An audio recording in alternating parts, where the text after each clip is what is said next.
Night ஒரு 11 மணி இருக்கும். ஒரு ஆள் முடியலை அப்படின்னு சொல்லிட்டு கை காலெலாம் இழுக்குதுன்னு சொல்லி அவர் கையை விட்டு எங்கள் கண்ணு முன்னாலேயே உயிர் போகிற மாதிரி சம்பவம் ஆயிடுச்சு. எங்களுடைய உயிர் போய் வந்த மாதிரி தான் நாங்கள் அதை இது பண்ணிட்டோம். மறுபிறவி மாதிரியாகவே வந்து நாங்கள் திங்கக்கிழமை கடலுக்கு ஒரு 12 மணி போல் போனோம். போய் மடி வச்சு இழுத்தோம். காற்றுகள் வரனால கரையை வர்ற மாதிரி வந்தோம். வந்தவொடனே டீசல் டேங்கு உடஞ்சி சீக்காரில் விழுந்து போட்டு தாடுற கண்டிஷனாக தண்ணி ஏறிடுச்சு. தண்ணி ஏறினோடனே போட்டில் கிடந்த கேனு போய் அதுகளை கட்டி மொத்தம் 4 பேரும் மொத்தமாக நீந்தோம்.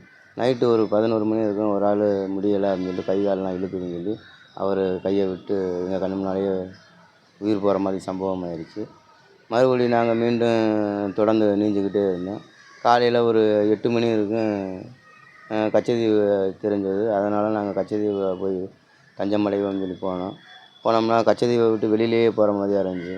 அதோட மீதி இருக்கிற இன்னொருவரும் என்னால் முடியலைன்னு சொல்லிட்டு அவரும் கையை விட்டுட்டார்.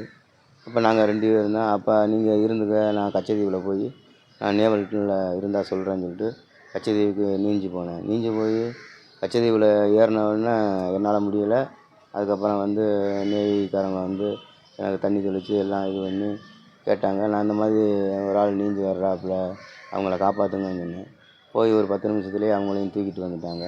தூக்கிட்டு வந்து எங்களுக்கு முதல் உதவி செஞ்சு எங்களை நெடுந்தீவு கொண்டு போய் காவல் நிலையத்தில் பாதுகாப்பாக வச்சு மறுநாள் எங்களை வந்து எம்பசியிடம் ஒப்படைச்சி எங்களை தாயகம் திருப்பி அனுப்பிவிட்டார்.